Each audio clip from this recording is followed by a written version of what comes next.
మనం భార్యాభర్తల్లాగా ఎంతో సహజంగా యాక్ట్ చేసి వాళ్ళని మెప్పించగలిగితే మన ఉద్యోగాలు నిలబడతాయి. సహజం సహజం అంటూ శృతి మించకండి. అమ్మో అంత పని చేయలేదు. Good morning good morning good morning good morning sir. Good morning sir. Good morning sir. Good morning sir. Thank you. Good morning sir. Good morning sir. Good morning sir. Good morning sir. Good morning. Very నువ్వా ఇక్కడ కూడా దాపరించావా? Discipline discipline కాపరించడమే. Discipline అంటే పడి చచ్చిపోతాను నేను. ఏడ్చావులే కానీ డిసిప్లిన్ లేదు డిసిప్లిన్ లేదు. తలకి రంగేసినంత మాత్రం నేను గుర్తుపట్టలే అనుకున్నావా? మాధవి నేను దాకా ఆపరేషన్ ఆపరేషన్ అంటే మన ప్రాణాలు తీశాడు. అబ్బా వాడు మీకు తగిలాడా? వాడంటారేమిటి? వాడు వీడు ఒకటి కదా? డిసిప్లిన్ వాడు వీడు అన అదే వాడు ఎవరా అని. అన్నాగా 15 మంది పిల్లలు పుట్టేదాకా సుఖంగా సంసారం చేసుకుని నాకు పిల్లలు పుట్టకుండానే ఆపరేషన్ చేయించాడు. ఎసి నీకు ఆపరేషన్ చేయించగలడు. జాగ్రత్త. ఇంతకీ తమరు? ఈ హోల్ ఆఫీస్ కి సోల్ ఆఫీసర్. అయ్య బాబాయ్ అమ్మాట మీరు ముందే చెప్పచ్చు కదా. పంప ముంచారు.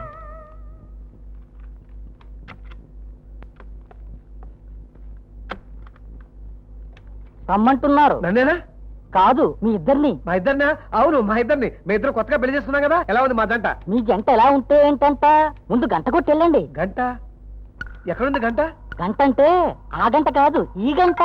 ఓహో ఈ గంట. ఈ గంట గంట గంటగా వాయిస్తావా? అవసరం లేదు, కొత్త జంట వచ్చినప్పుడే. ఓహో ఓ రూపాయి ఇవ్వే. ఓ రూపాయి ఇవ్వండి, లేకపోతే మన విషయం బయటపడుతుంది. ఏమిటా విషయం? అదే మీ ఇద్దరు కొత్తగా పెళ్లి చేస్తున్నాం కదా, నీకు మళ్ళీ కొత్తగా కనిపిస్తున్నావా అని. వెళ్ళండి. లోపలికి పంపించు.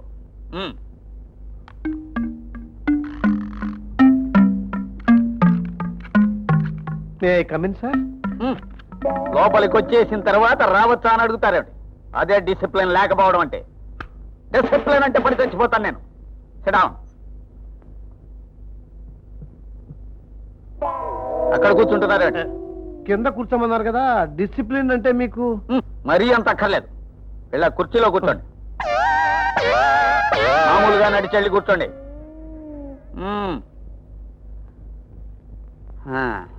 బయట గంట కొట్టారా?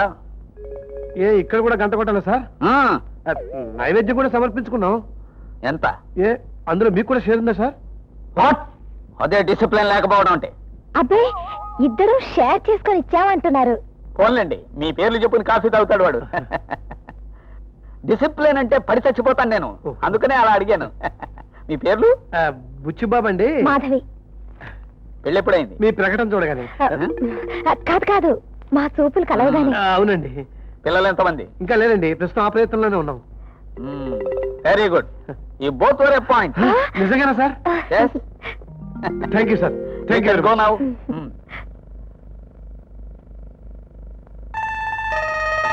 ఆగండి, ఇలా రండి. ఏ అమ్మాయి, నీ మెళ్ళో మంగళసూత్రం ఇది? మాట్లాడరా? అది అది వచ్చేటప్పుడు ట్రైన్ లో దొంగ కొట్టేశారు సార్. Yes sir. కొత్తది కొనుక్కొని వచ్చే లోపల ఇంటర్వ్యూ టైం అయిపోతుందని. మీరు అసలే డిసిప్లిన్ మనిషి, టైం కరెక్ట్ గా రాకపోతే ఫీల్ అవుతారు కదా.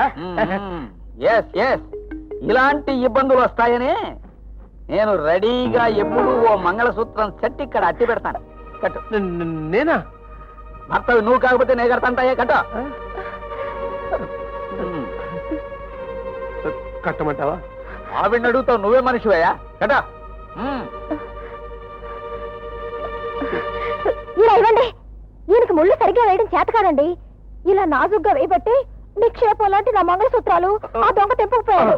నేనే కట్టుకుంటానండి. అలా చెవాట్లు పెట్టమ్మా. సార్ మన వాడిని లోపలికి పంపించు. అలాగే సార్. మీరిద్దరు పక్క పక్కన నిలబడండి. ఎందుకు సార్? హైట్ కరెక్ట్ గానే ఉన్నాం. ఏంటి సార్? ఫోటోనా? ఫోటో ఎందుకు సార్? ఆఫీస్ రికార్డ్స్ కోసం అయ్యా. ఫోటో అంటే నాకు ఎలాంటి సార్? సరిగ్గా రాదు, అసహ్యంగా ఉంటాను. ఆఫీస్ రికార్డ్స్ లో అందంగా ఉండక్కర్లేదు. Smile smile. You can go. Doctor గారు, డాక్టర్ గారు మీరు అర్జెంట్ గా నిఠారుగా నిలబడండి. ఎందుకు? చెప్పే వ్యవధి లేదు, లేకపోతే ప్రమాదం జరిగిపోతుంది. నిఠారుగా నిలబడండి ప్లీజ్. ప్రమాదమా? జరగనివ్వండి. ఆ విధంగానైనా నా పేరు పేపర్లో పడుతుంది. అయ్యో మీ పేరు పేపర్లో పట్టం కాదండి, ముందు మీరు కింద పడతారు. ఇంకా నేను కంట్రోల్ చేసుకోలేదు. అమ్మయ్యా, రక్షించారు, రక్షింపబడ్డాను. రక్షించడానికి డాక్టర్లు ఉండేది. ఇంతకీ మీరెవరు? ది గ్రేట్ స్పోర్ట్స్ మెన్ నూతన్ని, ప్రస్తుతం మీ పేషెంట్ ని. స్పోర్ట్స్ మేనా? మీ పేరు ఎప్పుడైనా పేపర్లో పడిందా? పడేదేనండి, కానీ కొద్దిలో తప్పిపోయింది. ఏ పాప?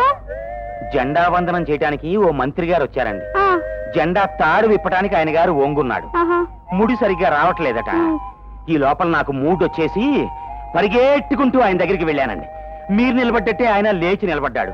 దాంతో నా పేరు పేపర్లో పడే అదృష్టం కొద్దిలో మిస్ అయిపోయింది. మీరు మంత్రి గారి దగ్గరికి పరిగెత్తుకుంటూ ఎందుకు వెళ్ళారు? చెప్పాలంటే సిగ్గేస్తుందండి. నాకు ఓ జబ్బు ఉందండి. ఏమిటా జబ్బు? నాకు ఒంగున్న మనిషి కనపడితేనండి లోపల లోపల ఏదో పులకరింపు, పై పైన ఏదో జలధరింపు వస్తాయండి. పిక్కలు చకచకలాడతాయి. అంతేనండి, ఆ ఒంగున్న మనిషి మించి దబేలను దూకేస్తాను. నేను ఇలాంటి జబ్బు ఎక్కడ వినలేదే. ఈ జబ్బును ఏం చేయటం నా వల్ల కాదు. డాక్టర్ గారు మీకు నమస్కారం చేస్తాను. ఈ జబ్బు వల్ల నేను ఎన్నో ఉద్యోగాలు పోగొట్టుకున్నాను. చివరికి మా బావగారి పంచం చేరాను. Please please. సరే, మీరు దగ్గరుంటే మీ జబ్బు ఏమిటో, దాని లక్షణాలు ఏమిటో పరిశీలించే అవకాశం ఉంటుంది. నేను ఈ జబ్బు నయం చేయగలిగితే నా పేరు పేపర్లో పడుతుంది.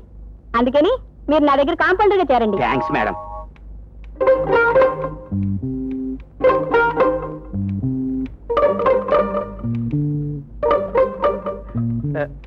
Excuse me. వాట్ గురు? చిన్న డౌట్, మీరిద్దరూ నిజంగా భార్యాభర్తలేనా? అగ్ని సాక్షిగా పెళ్లి చేసుకున్న భార్యాభర్తలు గురు. అయినా ఆ డౌట్ నీకెందుకు వచ్చింది? ఆయనకి ఇలాంటి అనుమానాలు వస్తూ ఉంటాయండి. మీరేం అనుకోకండి. పర్వాలేదు. మీరు వచ్చి కూర్చోండి.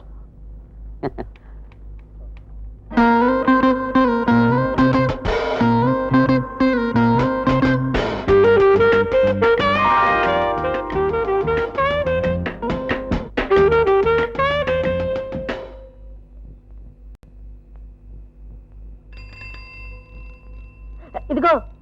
ఏంటండి? ఫ్యూజ్ వేయటం వచ్చా? రాదండి. ఫ్యూజ్ వేయటం రాదా? పైగా తకప్పు నువ్వును. అది కాదండి, ఓసారి షాక్ కొట్టిందండి. అప్పటి నుంచి కరెంట్ జోలికి పోనండి. సరే సరే వెళ్ళు.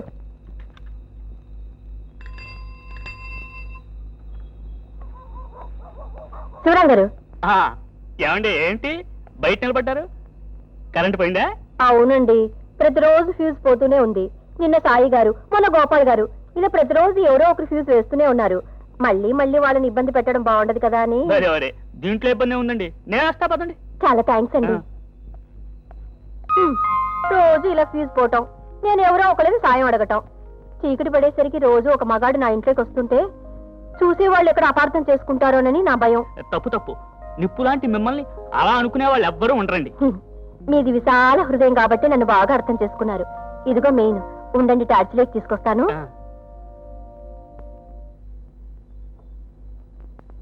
ఇదిగోండి.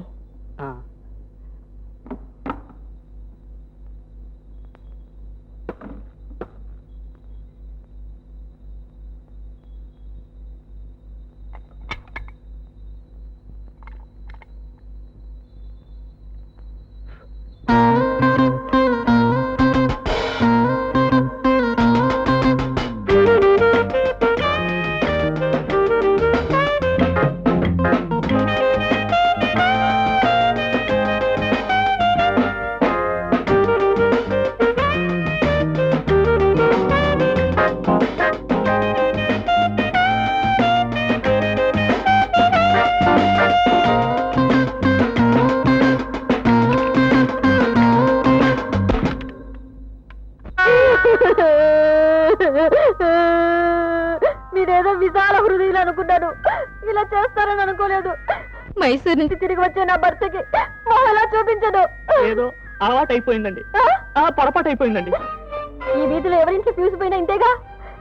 నా భర్త ఇక్కడ లేడు కాబట్టి సరిపోయింది. ఇదే మరి ఎవరికైనా జరిగితే వాళ్ళ సంసారాలు ఏమైపోతాయి.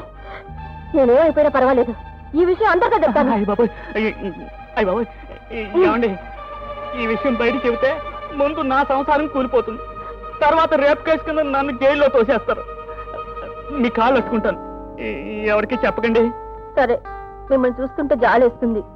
మీ సంసారాన్ని నేను పాడు చేయను. మీరు నా పరువును వీధికి ఎక్కించొద్దు. అలాగేనండి, వస్తానండి.